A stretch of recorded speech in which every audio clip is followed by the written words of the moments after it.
Magjia që prodhoi ekipi kombëtar është ende e freskët, por topi tani kalon futbollit vendas, pasi luhet java e tretë e Business Superiore. Për gjitha këto kam kënaqësinë të diskutoj me trajnerin e mirënjohur Armando Cungu. Profesor, përshëndetje dhe faleminderit që pranuat ftesën. Përshëndetje, faleminderit ju për ftesën. Profesor, e prisje që në krye të ishte Skënderbeu ka marrë 6 pikë të plota kundër Ignatias dhe Dinamos, a është tani Tirana testi i tyre real? Po, jam dakord me ty. Skënderbeu me plot meriti, kam ndjekur 2 ndeshje të Skënderbeut, moshta ishte surpriza e këtij fillim kampionatit, nëse mund të them kështu. Por edhe pse me ndjem të rinj, thënë drejtën, me shumë dinjitet dhe me shumë dëshirë, kanë bërë futboll dhe rastisht morën topik që e rëndisin vendin e parë. Por jam dakord me ty, është javë normalisht që të përballej me ekipe pothuajse të cilët janë mësuar për të fituar, janë mësuar për çdo kampionat për të qenë aty. Aty do të thotë për të qenë në luftën për titullin kampion, siç është rradha edhe Skënderbeu me Tiranën, kështu që gradualisht do shqipen ose më saktë mas pak javë do shqipen dhe fillojnë të pozicionohen pak a shumë edhe ekipet se për ku janë programu dhe për ku mund të shkojnë afërsisht. Kjo mendimi jam është. Sidoqoftë, është fillimi i kampionatit, janë vetëm 2 javë të lutur dhe duhet presim më tepër pak për të dhënë edhe një konkluzion më të qartë sa i përket edhe ekipeve. Profesor, këtë fillim sezoni të gjithë prisnin që Tirana të ishte zjarr, por ka marrë 4 pikë në 2 ndeshje, për më tepër ka psuar dhe 4 gola. A duhet të shqetësohen bardhë blot, ka diçka që nuk shkon në këmbvështrimin tuaj? Thëmë drejtën eksperiencët e mia, sepse edhe i kam vujt këto eksperiencët kur bëhet fjalë për ekipet e cilat kanë luajtur në Kupën e Evropës. Më kanë ndodhur me Kuksin, kam kanë 2 herë me Laçin, dhe realisht ekipet që luajnë në Kupën e Evropës janë me kambillin e plotë që kanë sfilitje, nëse mund të them kështu. Profesor, në Europë Tirana bëri mirë, ka edhe një super organik, por që i kërkon kohë për ekipin është, Tirana skuadra për të mundur. Jam me ty, jam plotësisht dakord me ty. Pavarësisht kalimeve të ture të Partizanit, që me plot meriti kalonën, por duhet janë të sinqertë edhe ekipet tashmë që kanë pas përballë. Kjo është shumë e rëndësishme dhe fati i shortit me cilin ti përballesh. Nësa Tirana, thëmë drejtën, për mendimin tim ka lënë më shumë se asnjë ekip tjetër në Kupën e Evropës.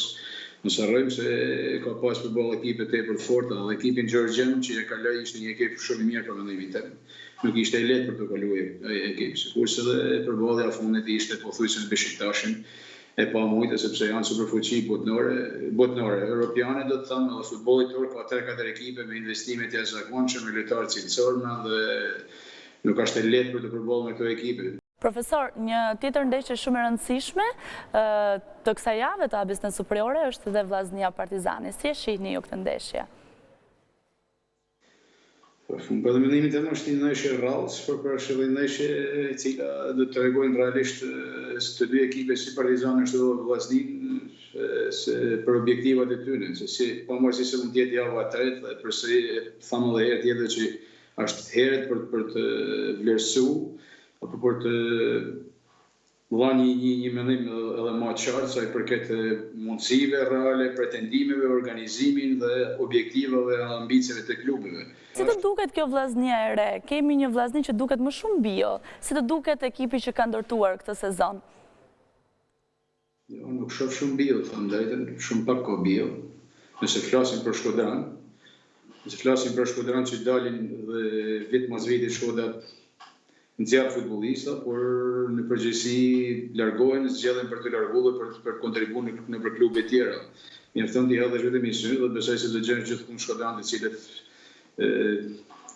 natyrisht kontribuojnë për ekipe të tjera. Sigurisht se ka ardhur dhe zakonisht më duket se më shumë se janë larguar kanë ardhur lojtarë.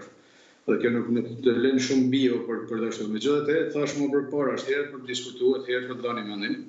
Ka pas edhe oscilacionet e veta, natyrisht që është në rrugë krejtësisht një ekip, dhe nuk është i lehtë për të rival dhe herë një ekip, është shumë i vështirë për të bërë një ekip, dhe natyrisht do të ketë problematika, do të ketë thirrje, megjithatë thash edhe në fund të kësaj, drejtuesit e Vllaznisë duhet të shohim në vazhdimsi thash për të dhënë drejt apo jo asaj objektive apo ambiceve të tyre që dojnë, pretendojnë dhe për të qenë në katërshin e parë, pra kur do të them katërshin e parë kam fjalën këtu për Kupat e Evropës. Do të ishte hap shumë pozitiv për Vllazninë se do të arrite të renditen 4 më të mira për mendimin tim. Profesor, Partizani fitoi titullin kampion, shkoi larg edhe në Europë, por ka diçka që nuk bind plotësisht ambientin e kuq. Si të duket ky ekip, a mund ta mbrojë titullin kampion këtë sezon? Me shumë respektin për Partizanin dhe për çdo ekip në Shqipëri, jemi në zgjedhshëm. Jam dakord me ty, Partizani ka një ekip një organik të bollshme, të plotësuar, në një mënyrë ka një luks nëse mund ta them kështu në ekip.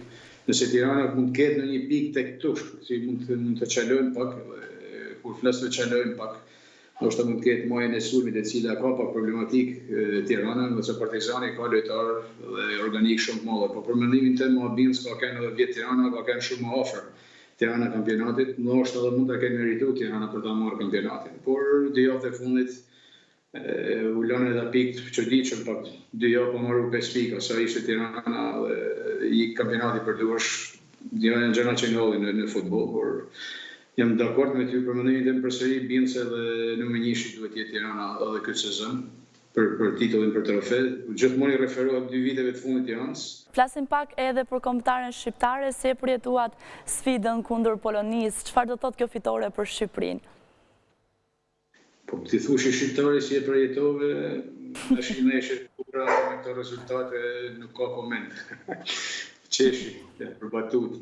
Natyrshëm që u gëzum, zakonisht shumë, u gëzum edhe për faktin ka disa arsye, ka shumë arsye, sepse duhet në ina mirë dhe pse duhet gëzum. E para, kjo është një reklamë e madhe dhe unë mendoj që ambasadorët e vërtet të Shqipërisë turistike janë sporti dhe arti. Kanë kënë gjithmonë, ja vetëm tu, por në të gjithë botën, nëse pyet shumë shtetas në vendet e tyre kush është zëvendës kryeministri apo kush është ministri i rendit apo kush është nuk e njeh kërkush, se njohin vetëm Shqipërinë fa kena politikën para, por jena të fundit veç në nitje në fushën e lojës. Gëzona për mënyrën se si po luajmë futboll të djem, një futboll sulmues, një futboll modern, që kjo është meritë e zakonshme e trajnerit, si Dvinjo që ka ardhur, i cili jo vetëm që është me mentalitet modern futbollit, por edhe guxon për të futur elemente të ri që në fakt e kanë theksuar edhe në televizorë të tjerë, në fundit i tu i kanë pas, edhe në rasti i Hasanit për shembull, ka kënd tek Partizani dhe nuk është fokusuar te Hasani apo Daku. Apo si që është rasti Kristian Aslani, që ka kënd te Interi, apo Mita që ka kënd sistematikisht lojtarë kombëtarëve shqiptarë deri te U21, a marrë me një prezencë tepër të vogël në kombëtarën e parë dhe nuk kanë besu te ky lojtar, ndërsa trajneri si Dvinjo besoi te lojtar dhe krijon një ansambël jashtëzakonisht bukur të kësaj kombëtare, të cilët kena bën gjana ose hape galopante nëse mund të them kështu për të prekur Europianin, madje unë mendoj se kena prekur Europianin. Profesor, unë falenderoj që ishe pjesë e Sport News sot, është gjithnjë kënaqësi që t'ju kemi. Nësi është jemi me kanë vivu dhe ju uroj edhe ju tashmë sezon të marrë nëse mund të them kështu. Faleminderit shumë. Në vlerave të futbollit shqiptar. Faleminderit.